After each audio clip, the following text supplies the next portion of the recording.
collé aux ailes de la voiture. 1,70 pour Maggiore, qui va tenter enfin de s'illustrer ici sur ce parcours du mile. Allez, la voiture accélère. Avec cette pluie hein, qui est toujours bel et bien présente. Ouais, Groom Dancer qui hésite. Et voilà Baron Frontline qui va se montrer le plus véloce avec Guayanas, Maggiore qui est bien parti également avec Corleone avec à l'extérieur 18 Brumer. Harper Seabrook est à l'arrière-garde du peloton avec Dribbler et Groom Dancer qui ferme la marche. Baron Frontline qui a les commandes avec Maggiore qui est à sa hauteur avec en troisième position 18 Brumer.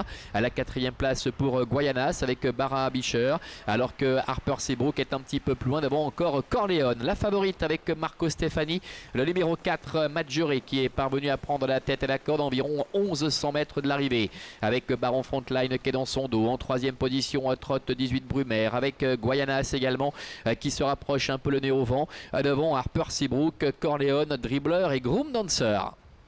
Bientôt le milieu de la ligne en face avec Maggiore qui contrôle parfaitement. Baron Frontline est dans son dos. Guayanas est troisième. Les trois favoris sont aux avant-postes avec Groom Dancer qui tente quelque chose complètement à l'extérieur. 18 Brumer est à la corde. Devant Harper Seabrook, Corleone ainsi que Dribbler.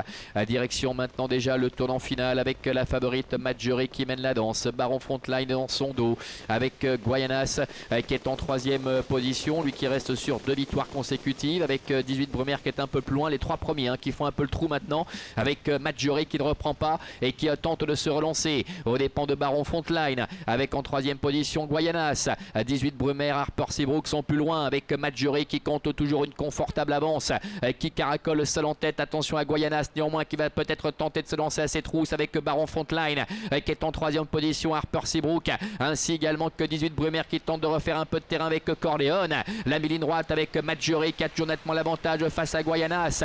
Baron Frontline qui plafonne totalement, qui subit l'attaque maintenant de 18 Brumer devant encore Harper Seabrook.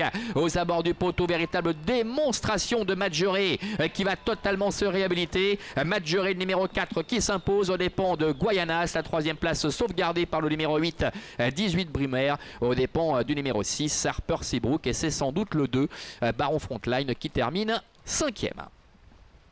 4, 7 et 8 devant le 6 et le 2 avec la victoire donc de Maggiore. On le rappelait tout à l'heure, hein, ces 3 disqualifications enregistrées auparavant sur ce parcours comportaient des excuses.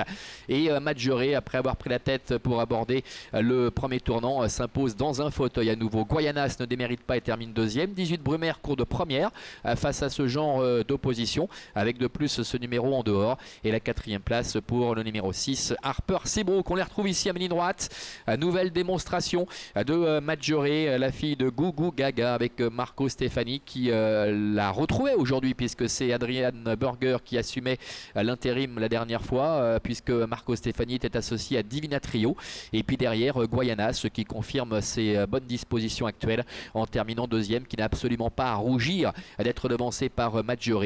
18 Brumer s'étant montré tenace pour résister au retour d'Harper Seabrook, le numéro 6. Voilà pour l'arrivée de cette deuxième épreuve. On se retrouvera maintenant pour la Coupe des 3 ans avec le centre d'intérêt de cette épreuve, la présence de Calatine qui est invaincue en 11 tentatives. Elle va tenter de poursuivre sa série. À tout à l'heure.